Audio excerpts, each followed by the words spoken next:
بسم اللہ الرحمن الرحیم۔ السلام علیکم ناظرین۔ ایک سعودی طالب علم جو کہ ایک انگریزن فیملی کے ساتھ ایک کمرہ کرائے پر لے کر رہتا تھا۔ انگریزن میاں بیوی آئے جانے لگے تو انہوں نے سعودی طالب علم سے کہا کہ ہمارا بچہ ہمارے آنے تک اپنے ساتھ رکھیں۔ بچہ ایک کمرے میں گیا تو اس سے ایک گلاس ٹوٹ گیا۔ میں نے بچے کو کہا کہ تربیت کیا ہوتی ہے۔ مجھے اس بات کا علم اس وقت ہوا جب میرے ساتھ یہ واقعہ پیش آیا۔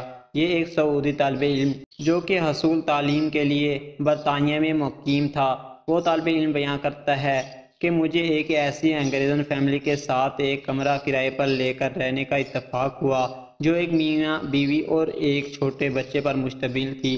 ایک دن وہ دونوں میاں بیوی کسی کام سے باہر جا رہے تھے تو انہوں نے مجھ سے پوچھا کہ اگر آپ گھر پر ہی ہیں تو ہم اپنے بچے کو کچھ وقت کے لیے آپ کے پاس چھوڑ دیں۔ میرا باہر جانے کا کوئی ارادہ نہیں تھا، اس لیے میں نے حامی بھر لی۔ وہ بچہ مجھ سے کافی منحوس تھا۔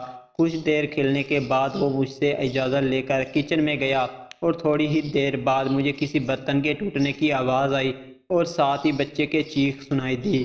میں جلدی سے کچن میں گیا اور دیکھا کہ شیشے کے جس گلاس میں بچہ پانی پی رہا تھا وہ اس کے ہاتھ سے گر کر ٹوٹ چکا تھا اور بچہ ڈر کر اپنی جگہ سہما کھڑا تھا۔ میں نے بچے کو تسلی دی اور کہا کہ تم پریشان نہ ہو، اور امی واپس آئے تو ان سے کہنا کہ گلاس انکل سے ٹوٹ گیا تھا۔ پھر میں نے سوچا کہ اگلے دن ایک گلاس لا کر کچن میں رکھ دوں گا۔ یہ ایک معمولی واقعہ تھا اور میرے خیال میں پریشانی والی کوئی بات نہیں تھی۔ جلدی ہی وہ دونوں میاں بیوی واپس آ گئے اور میں نے بچے کو ان کے حوالے کر دیا۔ وہ عورت جب کچن میں گئی اور گلاس ٹوٹا ہوا پایا تو بچے سے پوچھا۔ بچے نے اس کو وہی بتایا جو کہ میں اس کو سمجھا کر آیا تھا۔ اسی شام وہ بچہ میرے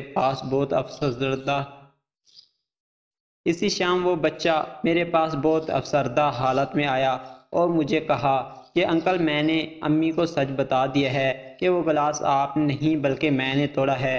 اگلی صبح میں یونیورسٹی جانے کے لیے تیار ہو رہا تھا کہ میرے کمرے کے دروازے پر دستک ہوئی۔ میں نے دروازہ کھولا تو سامنے اس بچے کی ماں کھڑی تھی۔ اس نے مجھے صبح بخیر کہا اور نہایت شائستگی سے میرا نام لے کر کہا، ہم آپ کو ایک نفیس اور شریف آدمی سمجھتے ہیں، مگر آپ نے ہمارے بچے کو جھوٹ بولنے کی ترغیب دے کر اپنا وقار خراب کر لیا ہے۔ ہم نے آج تک کسی بھی معمولی یا بڑی بات پر اپنے بچے سے جھوٹ نہیں بولا، نہ کبھی اس کو جھوٹ بولنے کی ترغیب دی ہے، لہذا ہم آپ کو مزید اپنے ساتھ نہیں رکھ سکتے۔ برائے مہربانی آپ 24 گھنٹے کے اندر اندر اپنے لیے کسی دوسری رہائش کا بندوبست کر لیجئے۔ میرے پیارے مسلمان بھائیوں، آئیں ہم ایک لمحے کی توقف کے ساتھ اپنا ہلکا سا احتساب کریں کہ ہم میں سے تقریباً ہر بندہ صبح سے لے کر شام تک معمولی باتوں پر کتنی دفعہ جھوٹ بولتا ہے، اور کتنی دفعہ ہمارے بچے جھوٹ بولتے ہیں جس پر ہمیں کوئی ملال نہیں۔